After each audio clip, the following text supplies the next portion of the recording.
அண்மை செய்தி. முதல் போக பாசனத்திற்காக வைகை அணையிலிருந்து வினாடிக்கு 900 கன அடி நீர் திறக்கப்பட்டிருக்கிறது. இது குறித்த கூடுதல் விவரங்களோடு இணைகிறார் செய்தியாளர் விக்னேஷ். வணக்கம் விக்னேஷ், விவரங்கள்.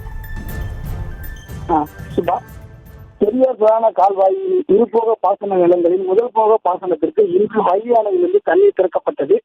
மதுரை மாவட்ட ஆட்சியர் சங்கீதா, தேனி மாவட்ட ஆட்சியர் சத்தியவடா, திண்டுக்கல் மாவட்ட ஆட்சியர் பூங்கொடி தண்ணீரை திறந்து வைத்தனர்.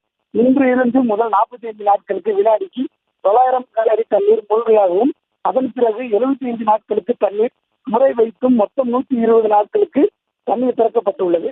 இதன் மூலம் தேனி, மதுரை, திண்டுக்கல் மாவட்டங்களைச் சேர்ந்த 47,041 ஏக்கர் பாசன நிலங்கள் பயன் பெறும் என்றும், தண்ணீரை சிக்கனமாக பயன்படுத்தி குறுகிய காலங்களில் பயிர்களை நடவு செய்து அதிக மகசூல் பெற வேண்டும் என்று பொதுப்பணித்துறையினர் விவசாயிகளுக்கு கோரிக்கை விடுத்துள்ளனர். விவரங்களுக்கு நன்றி விக்னேஷ்.